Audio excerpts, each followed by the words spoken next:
मैं अपने पापा का कर्ज चुकाने आई हूँ। छोटी बच्ची की यह बात सुनकर मुंबई के डॉन ने जो किया उसे पूरे शहर को हिला दिया। एक बार समय निकालकर जरूर सुनो।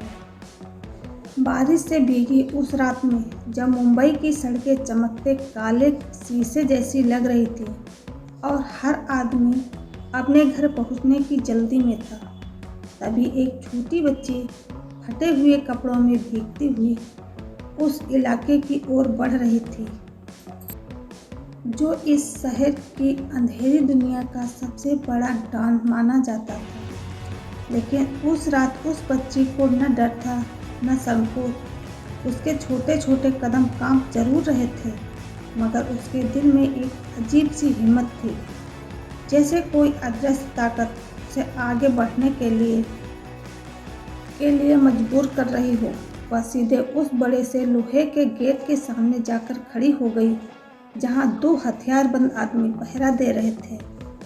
उन्होंने पहले तो उसे देखकर हंसी उड़ाई, क्योंकि इतनी छोटी बच्ची उस जगह पर पहुंचे यह उनके लिए मजाक से कम नहीं था। मगर जब उसने बिना डरे उसकी आंखों में देखकर कहा कि उसे राघव भाऊ से मिलना है, तो दोनों कुछ पल के लिए हैरान हो गए।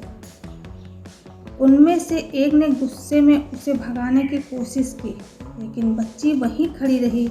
उसकी आंखों में उसने कहा कि वह अपने पापा का कर्ज चुकाने आई है।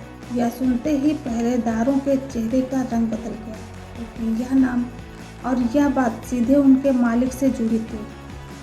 उन्होंने तुरंत खबर दी और कुछ ही देर में भारी दरवाज़ा खुला और उस बच्ची को अंदर ले जाया गया। अंदर का नज़ारा किसी महल से कम नहीं था, लेकिन उस चमक के पीछे एक डरावनी खामोशी थी। दीवारों पर महंगे चित्र लगे थे, फर्श पर मोटे कालीन बिछे थे और बीच में एक बड़ा सा सोफा था जिस पर बैठा था राघव भाऊ। उसकी आंखें ठंडी थी, चेहरा कठोर था और हाथ में जलती हुई सिगार थी। वह बच्ची को ऊपर से नीचे तक देखता रहा, जैसे वह किसी पहेली को समझने की कोशिश कर रहा हो। कुछ पल की खामोशी के बाद उसने भारी आवाज़ में पूछा कि तुम यहाँ क्यों आई हो और तुम्हें किसने भेजा है।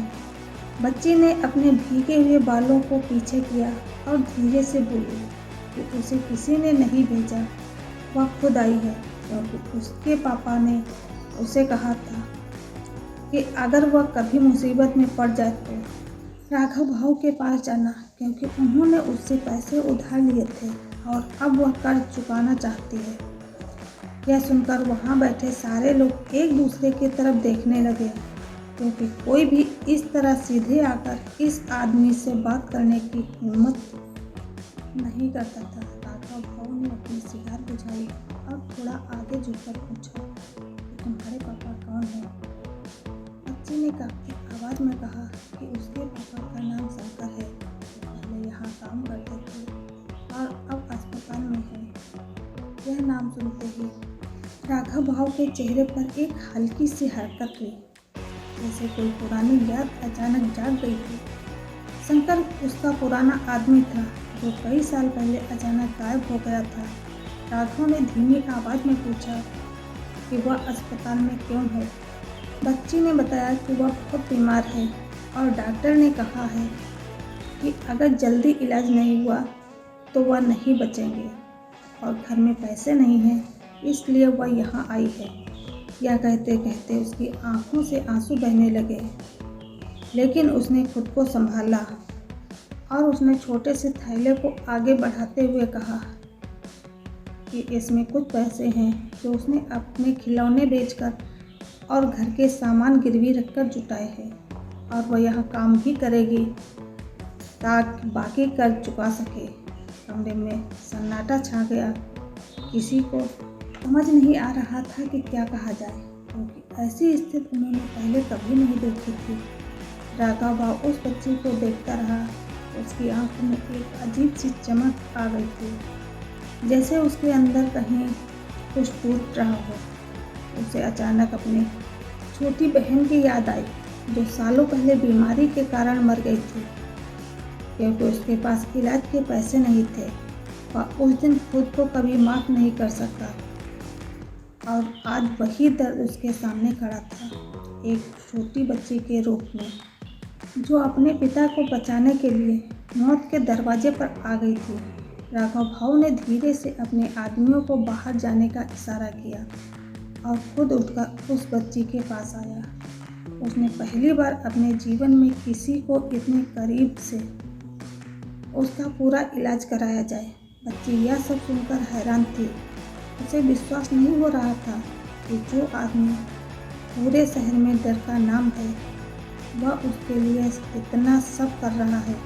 लेकिन असली चौंकाने वाली बात अभी बाकी है। अगले दिन पूरे शहर में,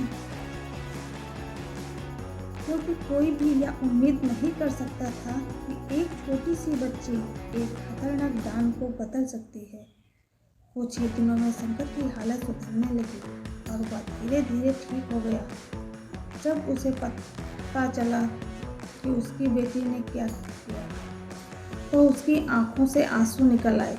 उसने गुड़िया को गले से लगा लिया और कहा कि उसे उस पर गर्व है। उधर राघव भाऊ ने अपने सारे पुराने साथियों को बुलाकर साफ कह दिया कि अब वह इस रास्ते पर नहीं चलेगा और जो उसके साथ रहना चाहता है उसे भी यह ज़िंदगी छोड़नी होगी। कुछ लोग उसके साथ रहे और कुछ ने उसे छोड़ दिया, लेकिन राघव अब बदल चुका था। उसने अपने सारे पैसों को ट्रस्ट शुरू किया, जो गरीब बच्चों की पढ़ाई और इलाज के लिए काम करता था, और उसने उस ट्रस्ट का नाम गुड़िया के नाम पर रखा।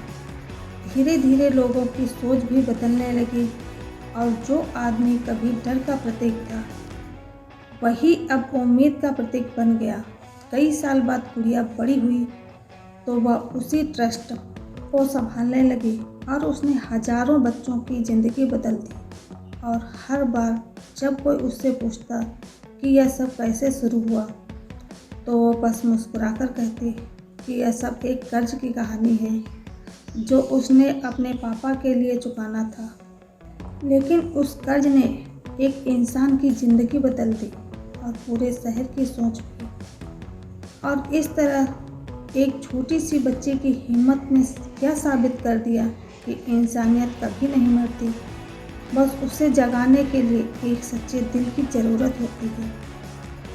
आपको यह कहानी कैसी लगी? कमेंट में ज़रूर बताएं।